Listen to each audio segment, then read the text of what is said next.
Big Daddy Don Garlits, the #1 man in drag racing of all time. He invited us to his stomping grounds in Ocala, Florida, where we had a lot of fun.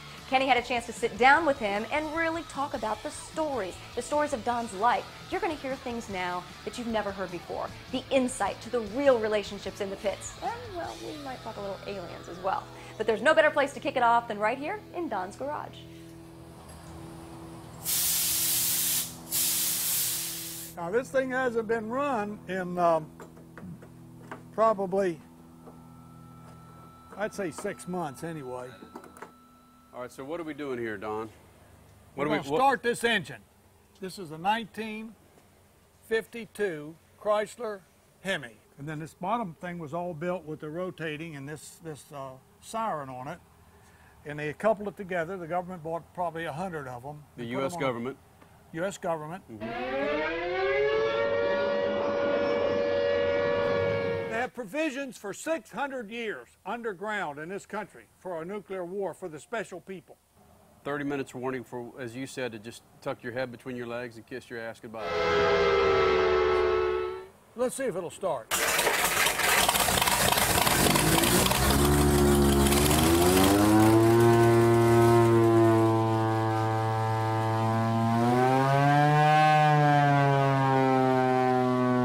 Oh, Don, come on. I thought it was the engines that made you a little hard of hearing. That's loud. But as you can see, in his garage, he has a ton of toys. The man is a mechanical genius. His father was an engineer. It's in his DNA. And with Don himself, it started at a very, very young age. Really young. My dad got this idea. He said, the boy can move the bricks. I'm 2 years old. And he said he can move them with his little red wagon. Oh, I love the idea of this, you know. I always wanted to do something that adults did. I never wanted toys. Isn't that funny? And so then he went out there and he got the wagon and he timed it. He got 4 bricks in the wagon. He pulled them to where he wanted them, unloaded them, and went back and he knew about how many bricks. And he was big on math. He's always doing the math, you know.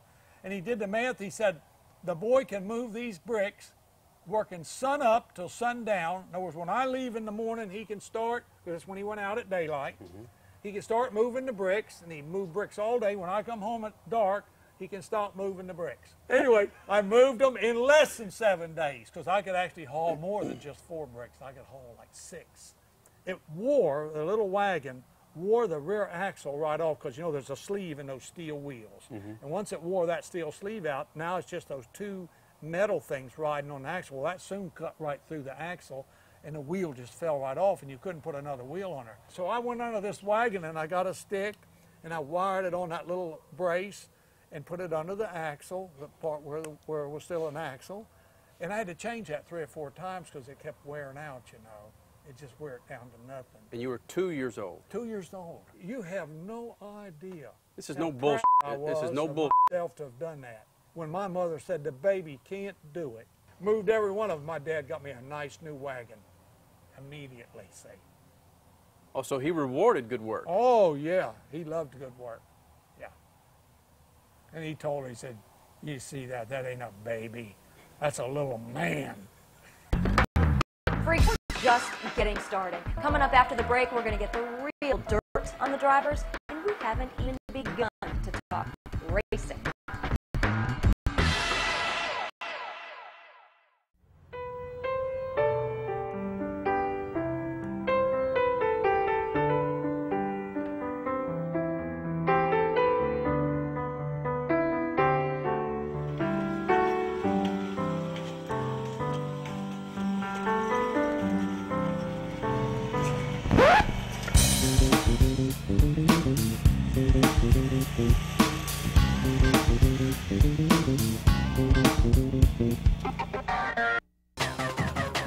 Did you know today's engine technology requires a more consistent oil pressure for maximum performance? Lucas Pure Synthetic Oil Stabilizer is a brand new product designed to stand up to high RPMs and temperatures of today's new car engines. Raise and stabilize oil pressure for smoother idling and improved performance. Reduce engine noise and provide maximum protection. Lucas Pure Synthetic Oil Stabilizer. Light enough for an import, tough enough for a semi. My entire career was based on being the best. To be the best, I had to have Mopar parts. They were simply the best. Over the years, that has never changed. Mopar parts are still the best. And it isn't over.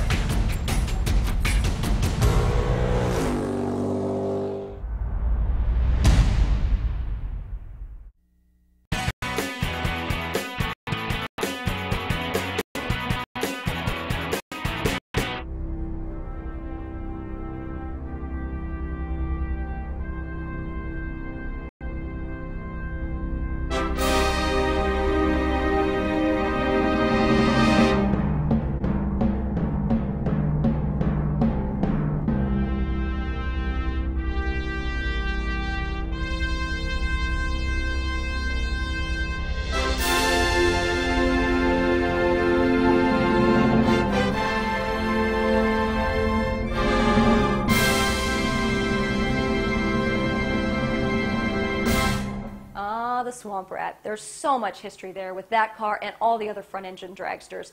But there is a big reason why they are not being run anymore in drag racing. And let's just have him tell the story. March the 8th, 1970, 5:30 p.m. When I let the clutch out and the sprag flipped over backwards, the drum went up somewhere on the way up to 27,000. It split into two pieces, two great big knives like a scythe. And they cut through the 1/4-inch steel case, right through the frame rails, and of course on the way it cut my foot off, and then that piece bounced up into the stands and cut a kid's arm off. And it could have been a real catastrophe. But Mickey Thompson was there, and he was the first to the car, and his wife was a nurse, and they knew this really trick surgeon that was top notch, but he was in Pasadena at a different hospital. So they called. They got him on the phone, and they helicoptered him to the Pacific Coast Hospital. And the good doctor was there when I got there. That was that quick.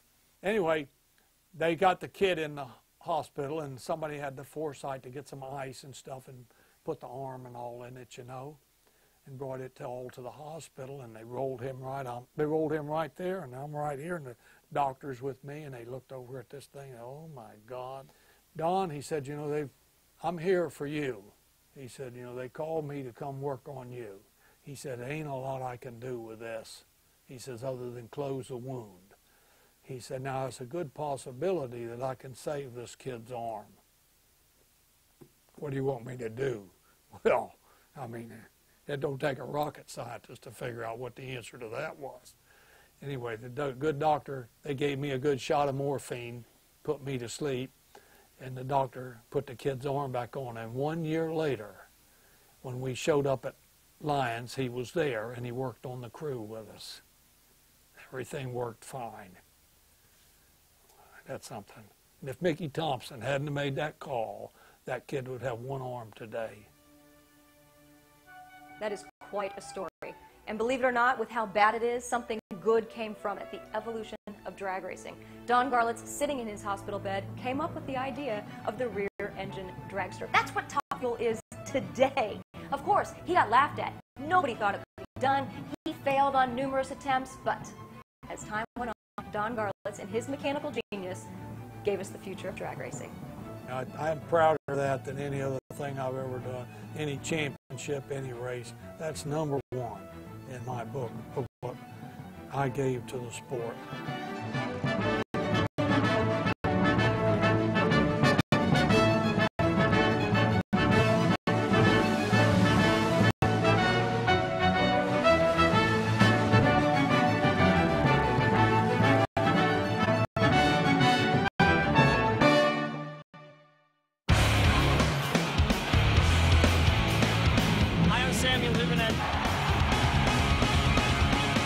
It's a lot of smoking tires, a lot of speed.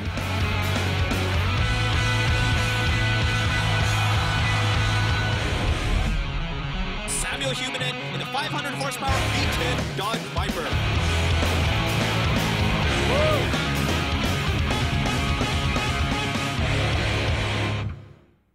Not all V-twins are the same.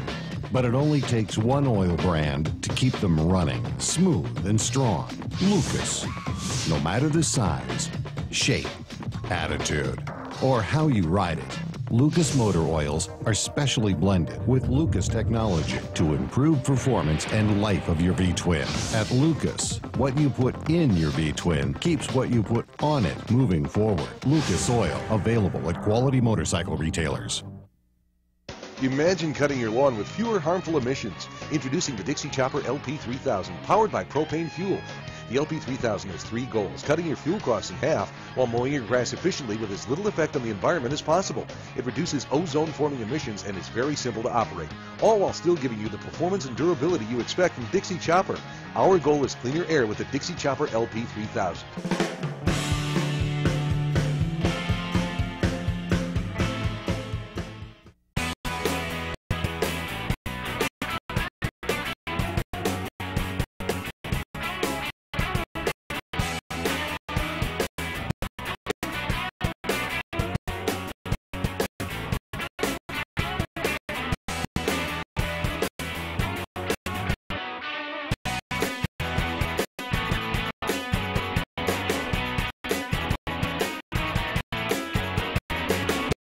SEMA show, of course full of car people, but also actors, hot chicks, and even rockers. So imagine this. We run into Kenny Wayne Shepherd, guitarist extraordinaire, and yes, he owns the General Lee and a few Dusters.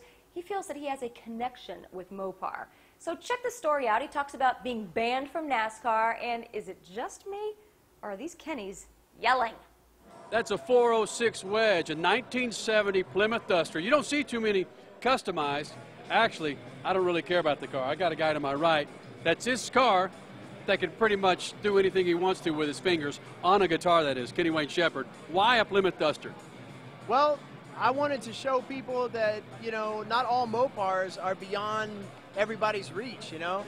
Dusters are still pretty affordable, and there's not a whole lot of people customizing them, and I think they're beautiful cars, man. But this is something, it's a customized car, but it's something that anybody could accomplish on their own, even in their garage. Why Mopar? I mean, yeah, you have the General Lee, and you have this. Why did you choose Mopar? Why not the other brands? Well, you know, I love all cars, right? I love cars that are sexy, that look good, and that are really fast. But I feel like I didn't necessarily choose Mopar. Mopar kind of chose me, you know. From an early age, I was just drawn towards the Mopars. It's the brand of car that I identify with. They're kind of like the underdog, you know. If you go back in the history of Mopar and you figure out, you know, how they were kind of always the smaller of the big three, but then they came out on top, always. I mean, they got banned from NASCAR. The Hemi got banned from NASCAR because they were beating people so badly, you know. And it's like, that's the kind of team I want to be a part of. If I had to put a torch to something, one of your classic Fenders or your General Lee, what would I put a torch to? I don't know, man. How about my wardrobe? You could torch my wardrobe, just not Your wardrobe's been torched a few times already. I don't know. That's a hard call, man. I don't know that I can choose between my cars and my guitars. That's a tough one.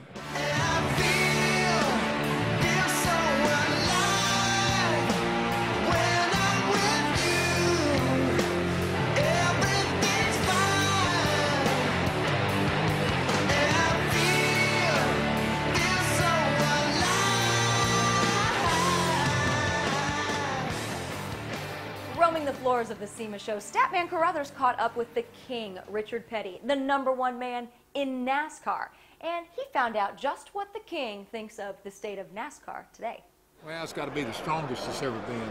You know, when I was growing up and I first started racing, everybody wanted to go to Indy and run. Okay, now everybody wants including to you, from what I understand. No, I wasn't interested in Indy. But, you know, all the boys now are wanting to come to Cup because that's where it's happening, that's where the money's at, that's where the prestige is. So a lot of the people that, you know, 10 or 15 years ago wouldn't look at Cup racing are starting to look at Cup racing. And it's looking pretty good. It's looking really good. It's still going uphill, and I don't see any racing circuit anywhere in the world catching up with it. Richard Petty, the king of all motorsports, the name that's synonymous with racing here in America. 2-hour line here. It's still getting longer. Thanks, Richard. Thank you. The King, Richard Petty, huge legend in NASCAR. And obviously Don Garlits, huge legend in drag racing. But what does Don Garlits think of his contemporary? Can a legend have a hero? He's a real, true American icon, hero, apple pie, mom, trains, NASCAR. I mean, if whatever you have, the flag. In other words, if I had to pick a guy in the United States to represent America and what it stands for, the patriotism, the goodness of America, the godliness of America, I would put Richard Petty up there.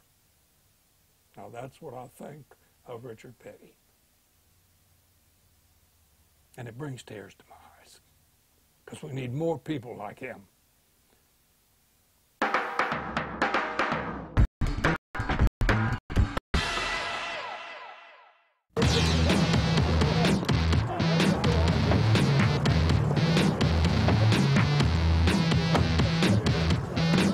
Have you tuned that thing yet? Yeah? Prove it. Let's go for it. When your reputation is on the line, use the best. Lucas Octane Booster. It's a real octane booster. Safe for use in any engine. Lucas, it works. My entire career was based on being the best. To be the best, I had to have Mopar parts. They were simply the best. Over the years, that has never changed. Mopar parts are still the best. And it isn't over.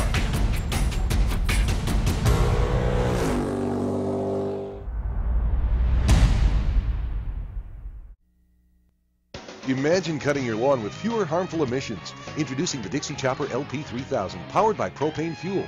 The LP3000 has 3 goals: cutting your fuel costs in half while mowing your grass efficiently with as little effect on the environment as possible. It reduces ozone-forming emissions and is very simple to operate, all while still giving you the performance and durability you expect from DIXIE Chopper. Our goal is cleaner air with the DIXIE Chopper LP3000.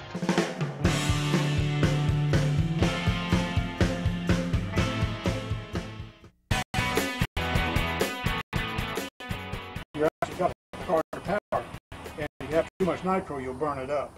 We've heard a lot about Don Garlits, the innovator, and things he's doing now. We've also talked about him and his personal life. But what about Don Garlits, the driver, the racer with 17 world championships, 144 national event wins, and 8 U.S. Nationals championships, the granddaddy of them all? So here, Don Garlits, tell us about your racing career. An old friend of mine that had a junkyard in Tampa, his name was Claude Major. And I had this 39 Ford, and I wanted an overhead valve engine for it. And I wanted either a Cadillac or an Oldsmobile, because that was the engine of choice of the moonshiners, and we really looked up to the moonshiners. He said, well, I got something, he says, that they didn't want that I think is better. I said, what's that? And he carried me back there, and it was a 1954 Chrysler New Yorker Hemi 4-door sedan, been hit in the back, had 10,000 miles on it. He said, this is the engine that will really set you free. I got this thing running, I run in the house, and I got my wife. I said, honey, the car's running, we can drive it. I said, let's go down to the White Hut and find David Phillips. So we pulled into the hut, and he was having a shake or something and a hamburger, and I just pulled up, and it didn't make any noise at all, you know, and I clicked it off. I said, hi, Dave, how are you? Oh, he says, I see you got the 39 running. I said, oh, yeah, it's running good, too. I said, how would you like to have a little race? He said, a little race? You want to race my car with that? I said, oh, yes, I do. Oh, he said, I'd love that. And he beeped his horn, and the girl come out and got the tray, you know. And we drove out to North Tampa to this road that went to nowhere. And so we lined up there, and we just nodded at each other and stepped on it. And I stepped down on the rear wheel spun. It just had like 820/15 tires on the back, you know, just with a little tread like that. And he shot right out there on me just like that. The minute mine spun, he went right out, because he knew just how to get off the line, you know, with that thing. And I just kind of backed off the throttle just a little bit, let the tires catch up, and stepped back, and it just, whoa, right there with him. Just pulled right up there with him. But I put that thing in the second gear, and I'm telling you, it just pulled you back in the seat. I mean, all 235 horses was going to work. And it just went right out there just like that, just as steady as you could be. And when I got ready to pull it down, I had a tack up on the dash. It was hitting about 4,000 RPM. I knew the lifters floated about 4,200. I pulled her down into high gear, and I could already see his headlights in my rearview mirror. Big Daddy. Now, what makes him so big? Big Daddy has had a phenomenal career. I interviewed him at age 70 at the U.S. Nationals after going 318 miles an hour in his Swamp Rat. You do that at age 70. It ain't going to happen. But not everything was all rosy and smooth sailing in his career. In fact, the founder of the NHRA, Wally Parks, it's no secret the two of them had sizable disagreements. Some called it a pretty big feud. Oh, it was a terrible relationship. It got off to a bad start, and it was bad at the very end. It was a long-going relationship that was just, we were diametrically opposed. Even though these boys didn't really see eye to eye, Don knows to give credit where credit's due. He took a group of black leather-jacketed hoodlums. That's what we were. We raced on the street. You heard some of my street racing stories. I haven't denied any of that. We cut fences and went into abandoned airports and raced. We blocked off 49th Street and raced. We raced on Beers Avenue. We had a place on Beers Avenue with a quarter-mile marked off. We put cars across the road on both ends and wouldn't let people come down there on their own road and had races. Wally took that hardcore of malcontents, right? Mm-hmm. We didn't believe in rules. We made our own rules. And he actually legitimized us. He was a likable guy. He was a type of a guy. I mean, even when I was around him and talked to him, I liked him. It was the stuff that he did to me. Like the epitome of what he did to me was their book, The Fast Lane. The original book, and I've got it here somewhere, had 16 pages on my cars in it. And finally, this came right from Tom Compton's mouth. He told me finally it got time to print the thing, and he was still taking pages out. We sent it up and said, Wally, do whatever you're going to do to it. This is the last chance you get. They were looking at what they call the blue line. And he said, do whatever you're going to do, and it's got to go to press. And so Wally just pulled everything about me out of it, everything. Everybody, that's the first question out of their mouth. Why did they leave you out of this book? I said, because he hated me. That's why. Really hated me. And then of course, then there's the other thing. We need to go off record. Hi,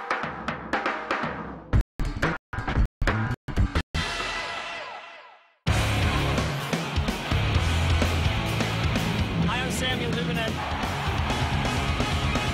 This is what we do. It's a lot of smoking tires, a lot of speed.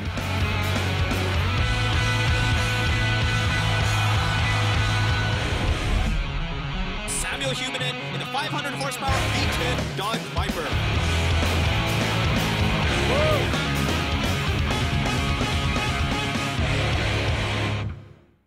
Not all V-twins are the same, but it only takes one oil brand to keep them running smooth and strong. Lucas. No matter the size, shape, attitude, or how you ride it, Lucas motor oils are specially blended with Lucas technology to improve performance and life of your V-twin. At Lucas, what you put in your V-twin keeps what you put on it moving forward. Lucas oil, available at quality motorcycle retailers. Imagine cutting your lawn with fewer harmful emissions. Introducing the DIXIE Chopper LP3000, powered by propane fuel. The LP3000 has 3 goals: cutting your fuel costs in half while mowing your grass efficiently with as little effect on the environment as possible. It reduces ozone-forming emissions and is very simple to operate, all while still giving you the performance and durability you expect from DIXIE Chopper. Our goal is cleaner air with the DIXIE Chopper LP3000.